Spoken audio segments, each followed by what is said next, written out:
about the peer support networks is really just it's in the name, the opportunity to kind of meet and discuss with peers, people in learning and teaching. At Strathclyde, people who are further along on the journey, people who are only just starting and can kind of feed in that enthusiasm and those new ideas. Yeah, just a chance to meet people and share practice and encouragement.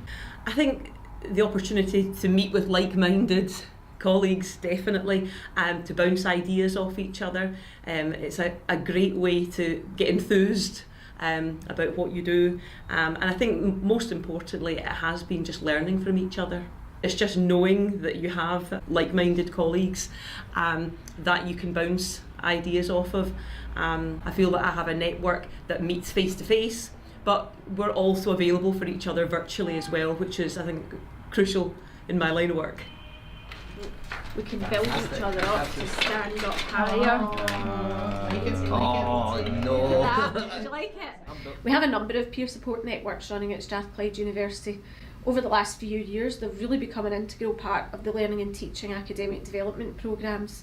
I know that the network you participated in, I think that was quite a big part of it, wasn't it? Mm-hmm. Like understanding. The first peer support network that we put in place at Strathclyde was a network for staff who wanted to apply for senior fellowship of the Higher Education Academy.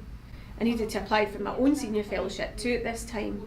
So although I provided facilitation and organisation for the group, I was also part of that peer support network. And for me, being able to experience that firsthand really let me see the power of the networks.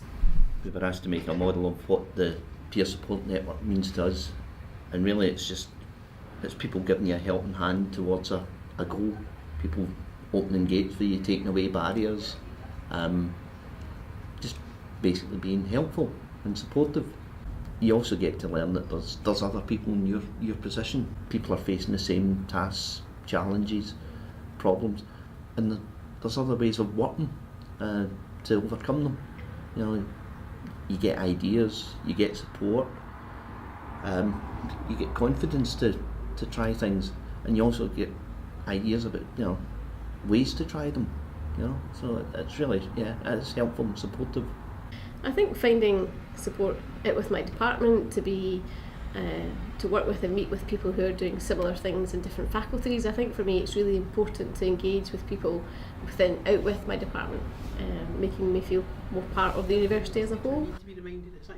But I think being part of these networks, knowing that people appreciate what I do and actually getting that feedback that, do you know what, that's a great idea, you're doing a good job, or that is really important to me to have that, and it gives me motivation to be brave and go on and do different things. So I think having your work picked up and noticed coming from the networks has been really beneficial. So you need to be reminded it's actually good to work with peers, as you say. So in terms of how we manage the sessions, we learned quite early on the importance of having structure within the sessions, but then also balancing that structure with time for networking and informal discussion.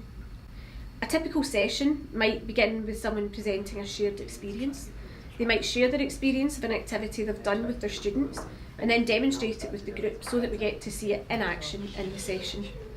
This is often followed with some structured discussion time within small groups and then feeding back into the larger group.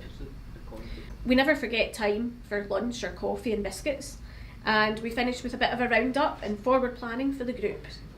For example, our Playful Learning group are working together on a playful learning activity for our annual Learning and Teaching Day, and they're talking about planning a playful learning symposium as well. I think sometimes as an academic you feel that you're on your own, you're doing your own thing, and I think that's something I've learned about over the last few years. Yes, I can do it on my own, but it actually works better in a bigger group, and you get more support. But it's a two-way thing. It's supporting and being supported. So I think it's the sense of being that people are valuing what you do as well. A supportee and a supporter, which has been good. I think just having that opportunity to discuss things with colleagues, it's just, we all have such busy schedules, but even just allows you that space to think about your teaching, to think about pedagogy. Probably one of the most valuable things of it for me though is just being bouncing things off of colleagues, but also finding out about what they do, because you don't often get those kinds of opportunities to find out what goes on across the university, because you're in your own wee school or your own wee subject area. So that's been really valuable. I've started thinking more recently about staff wellbeing as an outcome of the networks, and this is something I'm really hoping to explore in a bit more detail as we continue to reflect on our approach and discuss it with staff. Staff talk about the networks contributing to raising morale, enthusiasm and engagement. They talk about the confidence they take from the support of others, and what I see is really a growing sense of empowerment in the staff that come to the networks. A lot of the time when you encounter a problem, particularly in research, you can feel quite isolated, and you think it's entirely you that's experiencing this. Is it I lack the skills to do this? Is it I lack the time to do it? Is it I'm not surrounded with the resources I need? Or is it something really simple? And peer support could often highlight a potential solution to these relatively short-term problems, and could suddenly make huge gains in a matter of hours or days after a good couple of weeks of struggling. So peer support networks, I would say I'm all in favour of them. I guess, yeah, that sense of community, being really part of the university and not just isolated within my department. Opportunities as well. I think through the networks I've been invited to speak at conferences, so I think opportunities have come out of that for me. And also the confidence and affirmation that what I'm doing is working, and that people appreciate that. Yeah. There have been things that I've been invited to do within Strathclyde that never would have come about had I not met people through the peer support networks. I've also generated my first publication, my first teaching publication, through the Publication Challenge support network, and I've had opportunities brought to my attention. I've been invited to speak at a conference because one of the people in the peer support networks brought it to my attention. Well, one really tangible thing is research collaboration. Right. So as part of the Pedagogy and Publication group, it was an opportunity for us to talk about what we were interested in, and then there was just kind of natural groups formed of people who were also interested in the same thing. So I've just submitted an ethics application for a research project with a colleague in chemistry and a colleague in engineering. Our networks continue to grow and develop, to thrive, and they'll remain at the core of academic development at Strathclyde.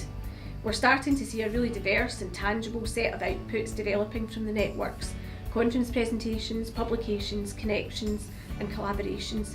And it's because of this that these networks really are at the heart of Strathclyde culture.